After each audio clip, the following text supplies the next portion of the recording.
이무기, 용이 되기 이전의 짐승으로 회룡, 이룡, 토룡이라고 불리는 한국의 환상종.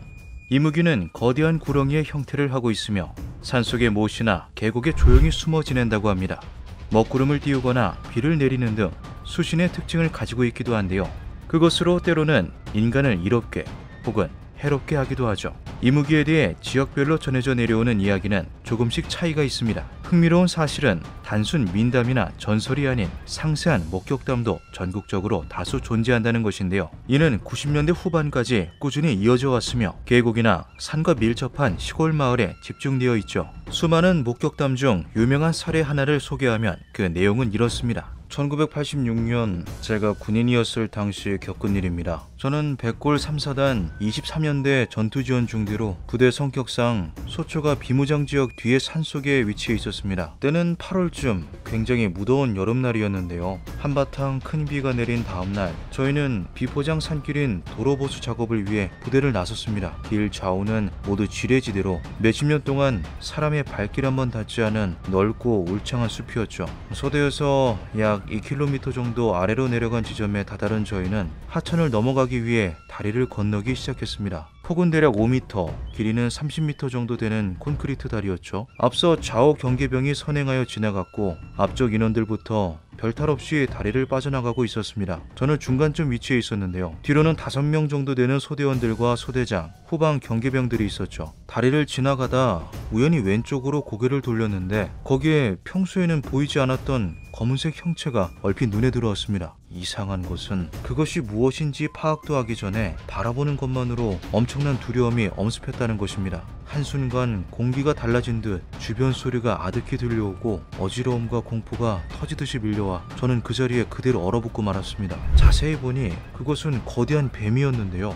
물이 흐르는 하천 중앙에 또아리를 틀고는 저를 똑바로 올려다보고 있었죠. 마치 저에게 최면이라도 거는 것처럼 머리를 좌우로 느리게 흔들흔들 거렸는데 까맣고 깊은 눈동자에는 또렷한 시선까지 느껴질 정도였습니다. 정말 시간이 멈춰버린 것만 같은 기분이었죠. 그때 뒤따르던 인원들이 저의 시선이 향하는 곳을 보고는 뱀이다, 구렁이다 하며 소리치기 시작했고 주변이 소란스러워지자 그것은 또아리를 풀고 서서히 하천 상류 쪽으로 이동하였습니다. 몸이 얼마나 거대한지 또아리를 푸는 데만 정말 한참이 걸렸죠. 크기는 과장을 약간 보태서 정말 20m는 되어 보였습니다. 그 진동과 움직임으로 인하여 바람 한 점 불지 않은 개울가의 관목들이 세차게 요동칠 정도였는데요. 자리를 피하는 듯 보였던 그것은 갑자기 근처에 미루나무를 끼고 올라가더니 나무를 미친듯이 흔들기 시작했습니다. 마치 우리들을 향해 나는 너희들이 내려다볼 그런 존재가 아니다 하고 소리치는 것 같았죠. 저를 포함한 소대의 전 인원, 심지어 소대장까지 아무 말도 하지 못하고 멍하니 그것을 바라볼 수밖에 없었습니다. 머지않아 나무에서 내려온 그것은 빠른 속도로 헤엄쳐 사라져버렸고 이후로 다시는 보지 못했습니다.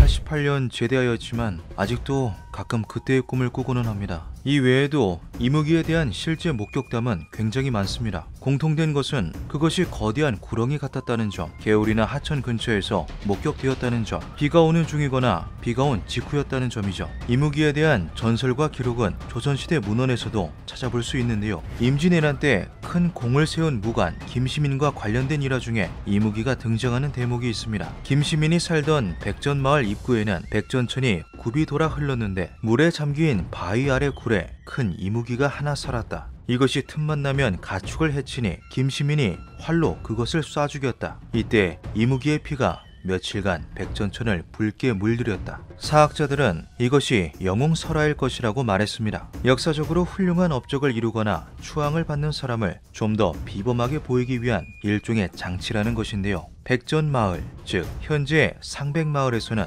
현재까지도 이무기에 대한 다양한 전설들이 내려오고 있다 합니다. 이것은 김시민의 영웅설화로 인한 것일까요? 아니면 무언가 다른 이유가 있는 것은 아닐까요? 이무기에 관련된 기록은 제주도의 전설에서도 찾아볼 수 있습니다. 제주도 구자읍 김영리에는 총 길이가 700m에 달하는 김영사 굴이 있는데요. 마을 사람들은 이 굴을 뱀사자를 써서 사굴이라고 부른다 하죠. 마을 동쪽에 뱀굴이라 불리는 동굴이 있었다. 뱀굴에는 닷섬들이 항아리만큼 굵은 큰 뱀이 살았는데 이것이 마을 사람들을 죽이고 밭을 휘저어버려 흉년이 들고는 했다. 이에 제주목 판관으로 부임한 서련이 창으로 뱀을 찔러 죽이고 불을 붙이니 뱀은 화염에 휩싸여 죽고 말았다. 이후 성으로 돌아가는 길에 하늘에서 느닷없이 핏빛비가 내렸는데 이를 맞은 서련이 그 자리에 쓰러져 죽었다. 마을 사람들은 죽은 이무기의 복수라며 두려워하였다. 이무기를 죽였다던 서련은 1513년 제주 지역의 판관을 지낸 실제 인물인데요. 이 역시